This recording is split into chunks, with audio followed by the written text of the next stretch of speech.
Hello everyone, my name is Gaurav Tiwari. आज मैं share करने जा रहा हूँ अपने आइज़र भोपाल का इंटरव्यू एक्सपीरियंस। हालांकि मेरा इसमें सिलेक्शन तो नहीं हुआ है, पर फिर भी मैंने सोचा इंटरव्यू एक्सपीरियंस में शेयर कर दूँ, कई लोगों को हेल्प मिल जाएगी।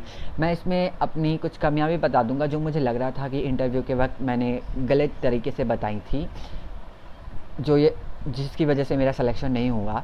बाकी इनकी अभी वेटिंग लिस्ट आना बची है। वेटिंग लिस्ट मतलब मेन लिस्ट में से अगर कोई एडमिशन नहीं लेता तो वेटिंग लिस्ट में से ये किसी बच्चे को बुला लेते हैं।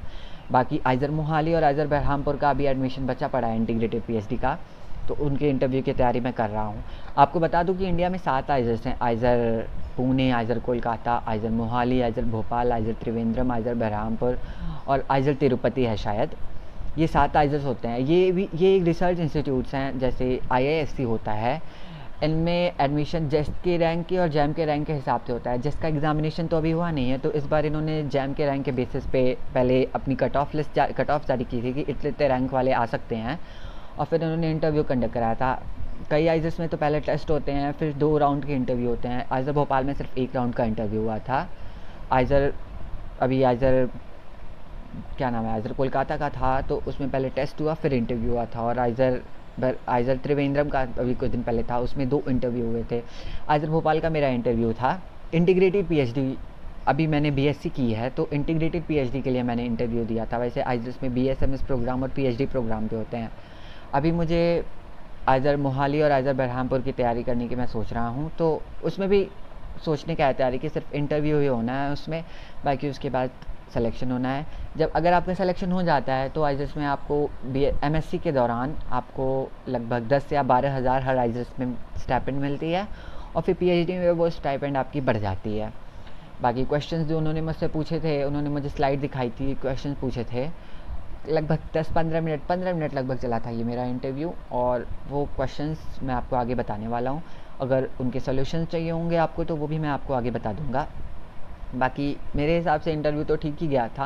हाँ, उन्होंने मुझसे 2 क्वेश्चंस पूछे थे मेनली। उन 2 क्वेश्चंस में कई सारे क्वेश्चंस थे, एक क्वांटम फिजिक्स का और एक इलेक्ट्रोडायनेमिक्स का। तो क्वांटम वाला जो क्वेश्चन था वो मुझे अच्छे से नहीं आया था। मेनली वो एक फॉरेनर थे कोई, उन्होंने वो क्वेश्चंस पूछ रहे थे, तो इसी वजह से मुझे लगता है क्वांटम ही तो मेन होती है। ज़्यादातर इंटरव्यूज़ में क्वांटम पे ही फोकस किया जाता है मेनली, तो इसी वजह से मुझे लगता है मेरा सिलेक्शन नहीं हो पाया, क्योंकि क्वांटम का जो क्वेश्चन था उसका आंसर मैं अच्छे से नहीं दे पाया। उनका सेटिस्फैक्ट्री आंसर मैं नहीं दे पाया। और बाकी ये पूरा इंटरव्यू जो था इंग्लिश में कंडक्ट हुआ था, हिंदी का एक वर्ड इसमें नहीं यूज़ किया गया था। आगे जो क्वेश्चन मुझसे पूछे गए थे वो मैं आपको आगे दिखाता हूँ। सोल्यूशन चाहिए तो आप मुझे बता दीजिएगा। हाँ, तो सबसे पहले वो जो फॉरेनर थे उन्होंने मुझसे क्वेश्चन पूछा था। उन्होंने ये वेव फंक्शन मुझे दे दिया था, psi x at equal to 0 और rooted by 5a 1 plus cos pi x by a और sine pi x by a. Calculate the wave function at time t and average energy and momentum. ये energy और momentum तो मैंने calculate कर लिया था, तो wave function at time t पे एट टाइम टी पे निकालना था, वो मैं कैलकुलेट नहीं कर पाया था। मतलब उन्होंने मुझसे बोला कि कैसे करोगे, मैंने उन्हें समझाने की बहुत कोशिश की, ऐसे वैसे कर लूँगा। फिर मैं कॉपी पे भी करता रहा, आंसर मेरा एट लास्ट तक आ नहीं पाया था, इसलिए वो क्वेश्चन मेरा नहीं हो पाया था। बाकी फिर इन्होंने मुझसे इसी में क्वेश्चन पूछे थे साई एक्सट्रीम दिखा के कि अब तुम बताओ। फिर उन्होंने एनर्जी ऑपरेटर, मोमेंटम ऑपरेटर पूछा था, और वेव फंक्शन के बारे में बहुत सारी चीज़ें पूछी थी। तो इतने क्वेश्चन उन फॉरेनर सर थे जो उन्होंने मुझसे पूछे थे, उसी में इन्होंने मुझे फंसाया था। और नेक्स्ट क्वेश्चन जो था वो यहीं के कोई टीचर थे, शायद इंडियन ही थे वो, तो उन्होंने मुझसे इलेक्ट्रो का पूछा था। तो उनका ये क्वेश्चन था, consider a particle or a sphere of radius R carrying a volume charge density this where the coordinate origin is assume to coincide with the center of sphere. What is the total charge carried by the sphere? Calculate the electric field both inside and outside the sphere. तो ये question तो देख के ही बहुत simple लग रहा होगा आपको, ये सच में बहुत सिंपल था। इसमें बस इंटीग्रेट करके हमें टोटल चार्ज निकालना था, फिर inside and outside the sphere निकालना था। ये मैंने डायरेक्ट ओम्स मतलब क्या नाम है मतलब 1/4πε0 q net by r q by r square से कर दिया था। गॉस लॉ भी सिंपली वही है गॉस लॉ में, पर करते वक्त मैंने डायरेक्ट वहाँ पे सब कर दिया था। तो उन्होंने मुझसे पूछा था कि आपने गॉस लॉ क्यों नहीं लगाया। मैंने बोला सर लगाया तो वही है, मैंने बस इधर नहीं रखा है कुछ, डायरेक्ट सब कुछ उधर ही कर दिया है।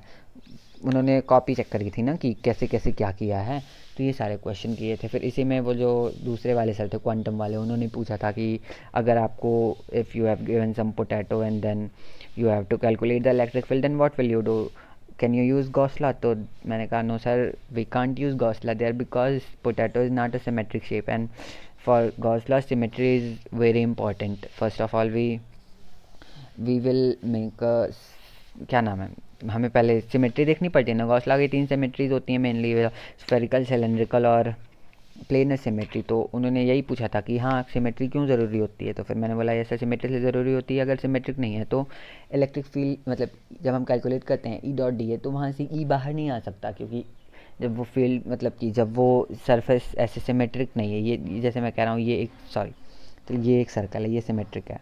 तो यहाँ इसके हर पॉइंट पे अगर सेंटर पे हम चार्ज को लोकेटेड मानते हैं तो इलेक्ट्रिक फील्ड सेम होगा। पर ये फील्ड अगर सिमेट्रिक नहीं है तो इसका जब हम लाइन इंटीग्रल करें, सरफेस इंटीग्रल, लाइन इंटीग्रल करेंगे तो इसके हर पॉइंट पे इलेक्ट्रिक फील्ड अलग अलग होगी, तो वो बाहर नहीं निकल के आ सकता इलेक्ट्रिक फील्ड, और हम उसको कैलकुलेट नहीं कर सकते। यही 2 क्वेश्चन उन्होंने मुझसे पूछे थे। बाकी फिर इसे इलेक्ट्रिक फील्ड और क्वांटम को लेकर उन्होंने मुझसे क्वेश्चन पूछे थे।